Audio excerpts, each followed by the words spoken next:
பாண்டியன் ஸ்டோர்ஸில் இன்னைக்கான ப்ரமோ என்னன்னு பார்க்கலாம். செந்தில் வந்து கோட்ரஸ் போகிற விஷயத்த நினச்சி எல்லாருமே அங்கே ரொம்பவே கஷ்டப்படுறாங்க. அப்போ வந்து கதிர் சொல்கிறாங்க, அண்ணன் நீ சொல்ல வேண்டிய விஷயத்த பொறுமையாகவே சொல்லுன, அப்போ தான் புரிஞ்சுப்பாங்க, நீ ஏன்னா இப்படியெல்லாம் பேசுகிறேன்னு சொல்லிட்டு சொல்கிறாங்க. அதுக்கான மாதிரி வாய்ப்பே கொடுக்க மாட்டேன்றாங்களாடா, நானும் பேசுகிறேன், அவங்களும் அதுக்கேற்ற மாதிரியே பேசுகிறாங்க, நானும் அப்படி தான் பேச முடியும், வேறு என்ன பண்ணுறது அப்படின்னு சொல்லிட்டு செந்தில் சொல்கிறாங்க. அதுக்கப்புறம் கோமதி கெஞ்சிட்டு இருக்காங்க, ஏன்டா இந்த மாதிரியெல்லாம் முடிவு எடுக்கிற, இந்த ஊர்லேயே நாம் தாண்டா ஒற்றுமையாக இருக்கோம்னு சொல்லிட்டு ஊரே பேசிகிட்டு இருக்கு, நம்ம எவ்வளோ பெருமையாக இருந்தோம் அப்படின்னு சொல்லிட்டு சொல்கிறாங்க. அப்புறம் பாண்டியனுக்கு ரொம்பவே கோபம் வந்துடுது.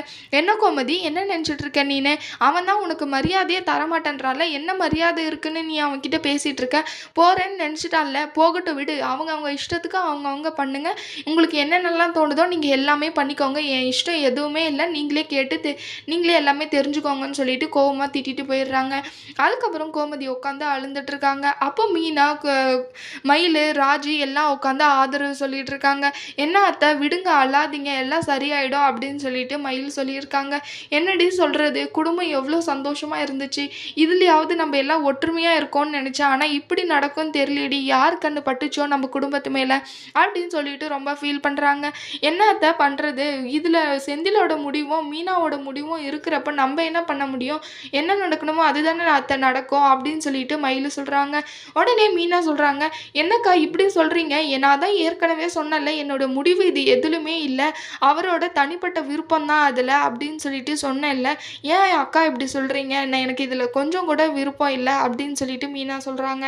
அதுக்கப்புறம் ஏண்டி மீனா, நான் உனக்கு ஏதாவது குறை வச்சேன்னா, இங்கே ஏதாவது உனக்கு பிடிக்காம இருக்கா, நீ என்னைக்காவது அவன்கிட்ட சொல்ல போய் உனக்காக இந்த முடிவு எடுத்திருப்பானோ அப்படின்னு சொல்லிட்டு கோமதி சொல்கிறாங்க. என்னத்தை இப்படியெல்லாம் பேசுகிறீங்க, அப்படியெல்லாம் எதுவும் இல்லை அத்தை அப்படின்னு சொல்கிறாங்க. சரவணன், செந்தில், கதிர், பழனி எல்லாம் மாடி மேலே நின்றுட்டு பேசிகிட்டு இருக்காங்க. என்னடா இனிமேல் நம்ம செந்திலை பார்க்கவே முடியாதா, நமக்கு அவன்கிட்ட எடுத்து ஏதாவது சொல்லலாமா, ஏன்டா நீ இந்த முடிவு எடுத்திருக்க அப்படின்னு சொல்லிட்டெல்லாம் கேட்குறாங்க. அண்ணன் நான் எடுத்த முடிவு கரெக்டுன்னு தானே எனக்கு தோணுது, என்னை இதில் எந்த மனசையும் மாற்ற விடாதீங்க அப்படின்னு சொல்லிட்டு செந்தில் பேசி முடிச்சுட்டு கிளம்பிடுறாங்க. அதுக்கப்புறம் ரூமுக்கு போனதும் மீனா கிட்ட பேசுகிறாங்க. நீ என்ன நினச்சிட்டு இருக்க, என் அப்பா தான் இந்த வீட்டில் எப்பவுமே முடிவெடுப்பார், அப்போ தப்போ ரைட்டோ என் அம்மா கூடவே இருப்பாங்க, ஆனால் நீ என்னவோ நான் எடுத்த முடிவில் கூட இல்லாமல் உனக்கும் அதுக்கும் எந்த சம்மந்தமே இல்லாத மாதிரி நின்றுட்டுருக்க அப்படின்னு சொல்லிட்டு செந்தில் மீனா கிட்ட கேட்குறாங்க. ஆமாம், இதில் எனக்கு எந்த முடிவும் இல்லைல்ல, நீங்களாக தான் தனிப்பட்டு விருப்பம் எடுத்தீங்க அப்படின்னு சொல்லிட்டு சொல்கிறாங்க.